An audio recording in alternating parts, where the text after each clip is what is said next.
Mga idol, sa pagpasok nga po ng Phoenix Suns sa bagong season ay pinangako nga po agad nito na babawian nila ang defending champions na naglaglag sa kanila na Denver Nuggets. Yan naman ang ating unang balita at unang storya na sasamahan ko na rin ang naibalitang pagiging head coach ni Coach Jimmy Alapag sa Gilas, Pilipinas sa darating na 2027 FIBA World Cup at ang usap-usapang ganito nga daw po sinabotahe ng China ang isang Justin Brownlee. Kaya mga idol, tara!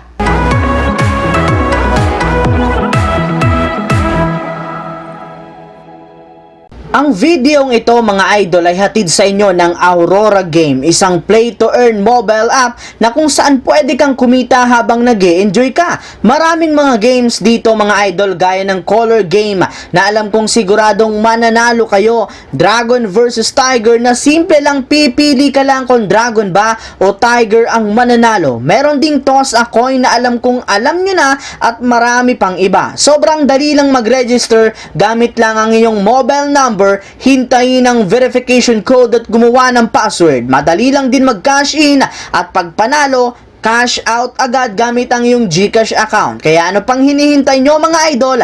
Mag-download na at manalo. Nasa comment section ang link para makapagsimula na kayo. Isa nga po mga idol sa mga kupunan na nagpalakas talaga ng todo ng nagdaang off-season ay ang Phoenix Suns, ngayong matapos nga po ang malalakihang trade na kanilang ginawa at pagkuha ng mga superstar at mga solidong role players, tuluyan na nga silang nakabuo ng isang bagong super team. Kaya dahil dyan, target nga talaga nilang makuha ang kampeonato ngayong season anuman ang mangyari. Pero bukod nga po sa kanilang pagkuha sa titulo, isa rin naman nga po sa mga goal ng Suns ngayon ay mabawian ang ating defending champions na Denver Nuggets. Kung inyo nga pong matatandaan, sa kabila nga po ng pagkakaroon ng super team ng Suns last season, ay bigo pa rin naman sila na makapasok sa NBA Finals matapos silang ilaglag ng Denver Nuggets sa second round ng Western Conference. Kaya ngayon nga meron na silang bagong chance na bawian ng Nuggets. Pinapangako nga po ng buong prangkisa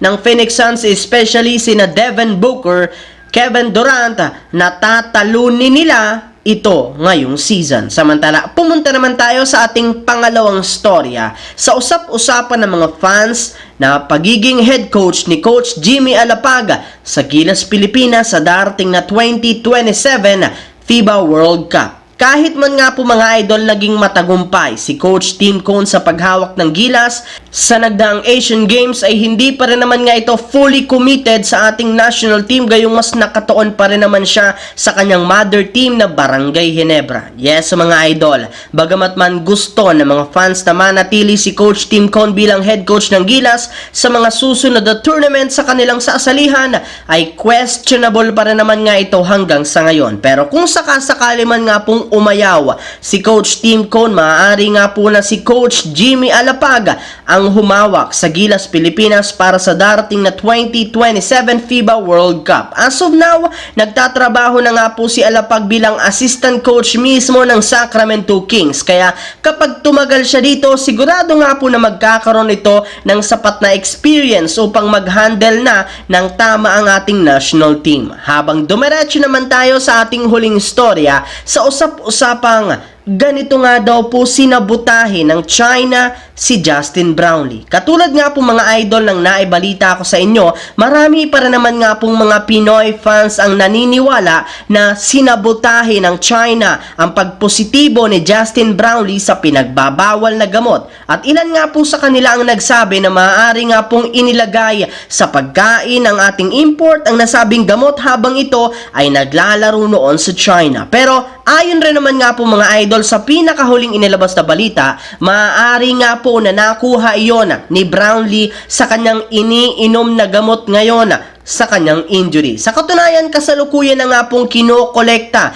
ng SBP at ilang mga dokumento o medical certification na gagamitin nila sa kanilang appeal. At kapag nagpositibo muli si Brownlee sa confirmatory test, gagamitin rin naman nila ito upang mapababa ang kanyang ban mula sa 2 year hanggang sa 1 to 3 months lamang. Ayon pa nga po sa ibinulgar ni Sir Noli Iyala, makakaligtas nga daw sana si Justin Brownlee kung meron lang isang official sa ating bansa ang nag-apply ng exception sa nasabing pinagbabawal na gamot kung saan dito nga po papayagan ng ilang mga atleta na gumamit nito gayong gagamitin lang naman nga nila ito sa pagpapagaling ng kanilang katawan o injury. Sa parte nga po ni Justin Brownlee, alam nga po ninyo na bago pa man magsimula ang Asian Games, meron na nga talaga itong iniindang injury. At ang pagpositibo nga po niya sa pinagbabawal na gamot ay mula sa kanyang mga iniinom ngayon para mapagaling ang kanyang injury. At ito nga po ang ginawang dahilan ng China